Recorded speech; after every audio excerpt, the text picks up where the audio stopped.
very good afternoon and welcome to NTV News. I am Siksha Sharma. Let's take a look into the headlines first. Kathmandu District Administration denies permission for Durga Prasad for holding demonstrations in Tinkune, warns of legal action if he breaches the law. Earthquake damaged schools in Jajakot district yet to start classes. More than 9,800 students deprived of regular studies. Israel and Hamas choose to begin today, says the Qatari mediators. Hamas to release 13 hostages at the start of the 4-day truce. Riots erupt in the Irish capital Dublin following knife attack. 3 children injured. Number of vehicles set on fire. And defending champion Kathmandu Rangers taking on Sporting Ilam Dimechi in the opening match of NSL today.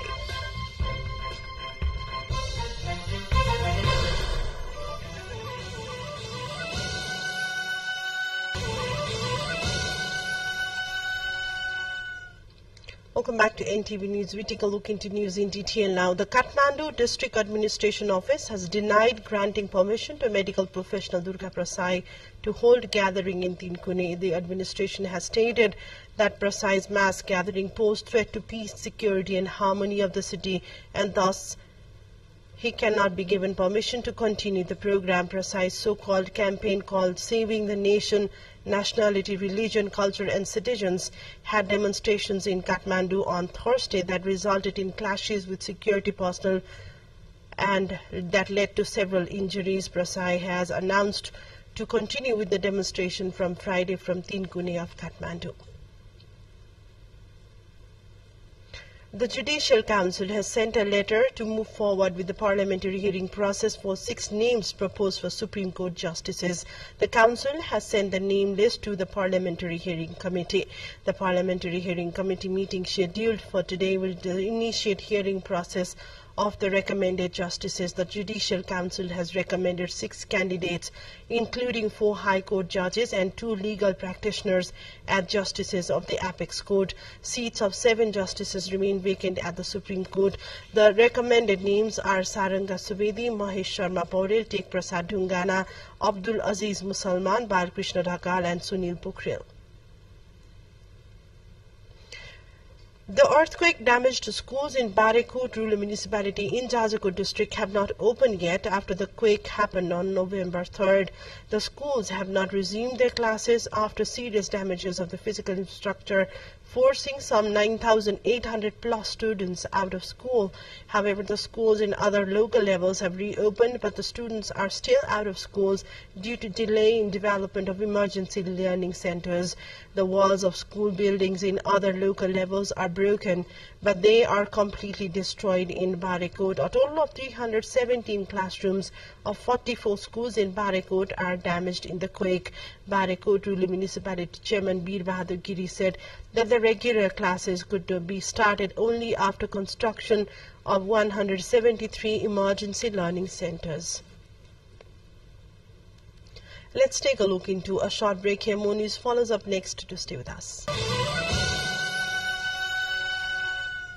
Welcome back to NTV News. We now take a look into further developments. The exchange of Israeli hostages for Palestinian prisoners is due to begin on Friday. The Israeli government has approved the agreement with Hamas for the release of 50 hostages, women and children. An agreement welcomed in the West Bank. In Ramallah, people took to the streets to celebrate the release of hundreds of Palestinian prisoners. The Israeli government said it would release 150 Palestinian prisoners in exchange for the release of 50 hostages held by Hamas during a 4-day pause in fighting in the Gaza Strip. After the deal was announced, Israel's Justice Ministry published a list of 300 prisoners who are candidates for release. The list includes ages of the prisoners and the charges on which they are being held. Throwing stones and harming regional security are among the most common. The majority of the people on the list are male teenagers arrested. There are about 30 women and girls on the list, ranging from teenagers to women in their 30s and 50s. Ireland's capital Dublin was rocked by violent scenes on Thursday following an earlier knife attack in the city centre which left 4 people injured. Several vehicles, including a police car, were set alight and people clashed with officers late into the evening.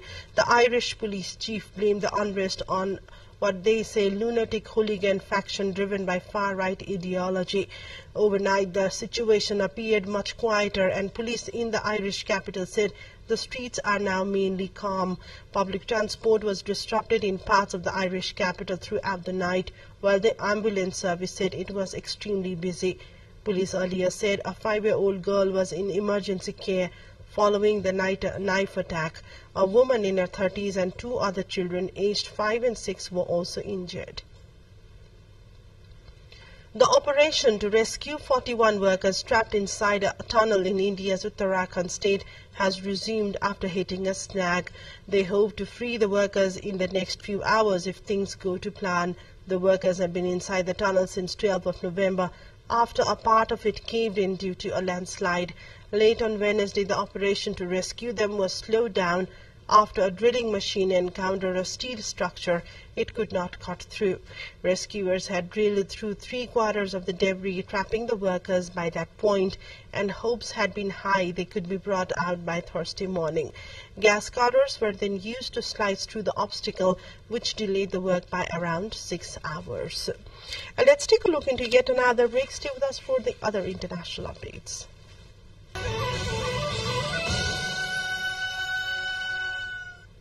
Welcome back to NTV News. We now take a look into further details. Northern China has recorded an increase in influenza-like illness since mid-October when compared to the same period in previous 3 years, said the WHO, which has requested more information on the situation. According to the Beijing Center for Disease Control and Prevention, the influenza virus, adenovirus respiratory syncytial virus and Mycoplasma pneumoniae are the 4 pathogens among the children. The top 3 pathogens for the whole population in the city are influenza virus, rhinovirus and respiratory syncytial virus.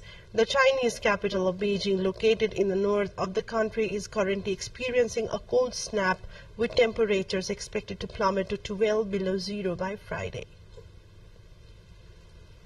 Pakistan has confirmed that it is charging an $830 fee to undocumented refugees who want to leave the country. The exit fee applies to people who arrive without a visa. In October, Pakistan announced that it would deport 1.7 million undocumented foreigners from the country if they did not leave by 1st of November. Most are Afghans, including hundreds of thousands of people who fled Afghanistan when the Taliban retook power in 2021. Those who have expired visas will be charged depending on how long they have overstayed. An exit fee does not apply to anyone traveling back to Afghanistan. Many Afghans who arrived in Pakistan when Kabul fell to the Taliban have faced delays getting documentation, according to groups like Amnesty International. Pakistan is not a party to the Refugee Convention and has said it does not recognize any of the Afghans living in its borders as the refugees. A quick look into highlights of what's coming up next.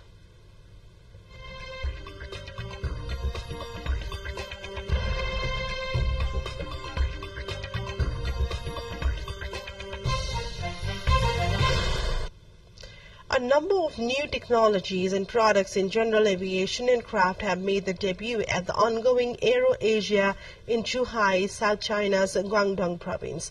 With the theme of Get Your Own Wings, the 4-day show brought together more than 250 leading general aviation enterprises from nearly 20 countries and regions, showcasing latest technologies, achievements and products in the field, according to the organizers. Among the exhibits, a total of 7 China-developed engines available for general aircraft, which incorporate high-end technologies in the industry, attracted significant attention from the visitors. They include the AES-100, a new turboshaft engine that can power helicopters, passenger aircraft and drones. A single engine is expected to provide lift for a 3-ton civil helicopter, and 2 AES-10s could serve a helicopter weighing 5 to 6 tons while saving 7 to 10% of fuel compared to similar engines currently in service. A quick look into what's in sports.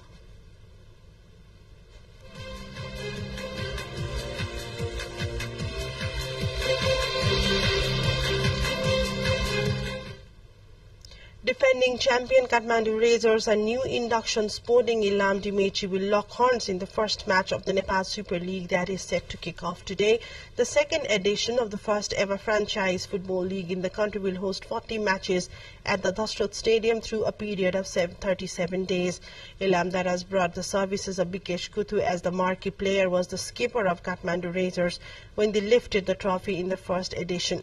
Ilam has 4 foreign players from Senegal along with the experienced local players with the likes of Bharat Khawas and Biraz Maharjan. Kathmandu, on the other hand, has talented midfielder Hisub Thapaliya as the new marquee player and 3 Cameroon and 2 Uzbeks. Meanwhile, the opening ceremony of the tournament, set to kick off at 5 p.m. at the Dashrot Stadium today, will feature renowned artists and celebrities, according to the organizer. And this brings us to the end of the bulletin. To wrap up, a quick reminder of the top stories.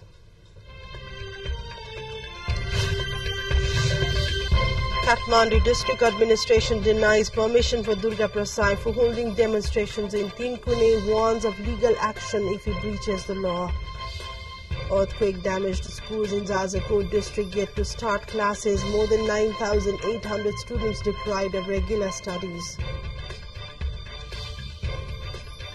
Israel and Hamas truce due to begin today, says the Qatari mediators. Hamas to release 13 hostages at the start of the 4-day truce.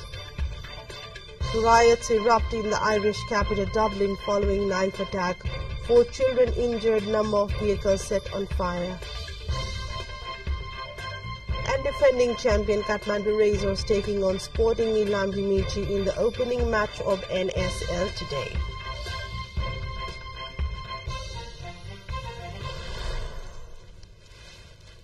That's all for now. We'll bring you another news bulletin in Nepali in less than an hour, and our next English news will bring you right at 6 in the evening. Keep watching Nepal television. Have a great day ahead, and namaste.